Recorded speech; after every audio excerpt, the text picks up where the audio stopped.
पार करेंगे हाथ जोड़ के रुकमर जी की आरती कन्हैया जी की आरती ओ सारा संसार करेगा हाथ जोड़ के जो यह आरती प्रेम स्वभाव जो यह आरती प्रेम स्वभाव ओ श्री राधा माधव के पद पावे श्री राधा माधव के पद पावे ओ मिलेगी भगति अपार करेंगे कर जोड़ कर रुकमर जी की आरती कन्हैया की आरती सारा संसार करेगा कर जोड़ ओ श्याम तेरी आरती कन्हैया तेरी आरती सारा संसार करेगा हाथ जोड़ के कर्पूर गौरव करुणा अवतार संसार सारम बुद्धिहारम सदा वसंतम हृदयारविंद भवं भवानी सहितं नमामि त्वमेव माता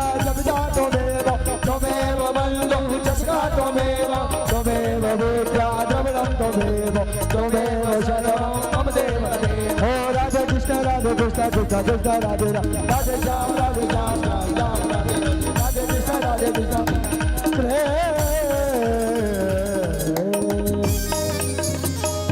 ओम जले शीतलीकरणं देवादिवन्दनं मन्त्रपुष्पेदां जग्नेन जग्नमय जन्त देवास्तानि धर्माणि प्रथमान्याः सन्न्यादेहनाकं महिमानः सजन्त यत्र पूर्वे साध्याः सन्ति देवाः हरिः ओम एकदन्ताय विद्महे वक्रतुण्डाय धीमहि तन्नो दन्तिः प्रचोदयात् हरिः ओम नन्दनन्दनाय विद्महे यशोदानन्दनाय धीमहि तन्नो कृष्णः प्रचोदयात् हरिः ओम वृषभानुजायै जायै च विद्महे कृष्णप्रियायै च धीमहि तन्नो श्रीराधा प्रचोदयात् श्रीवन्तिकावकुलचम्पकपाटलब्जै पुण्यागजादिकरवीररसालपुष्पै बिलवा प्रवाल तुलसीदल मंजरीभिः त्वां पूजयामि जगदीश्वर मे प्रसीद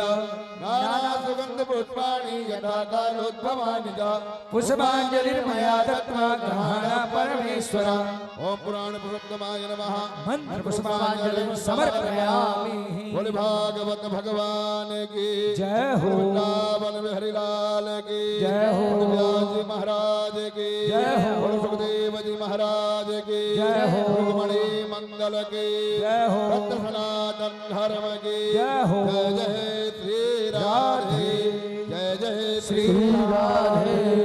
सभी प्रसाद लेकर जाएंगे। जय श्री राधे। लाग दुल्हा सा तू दिलदार सा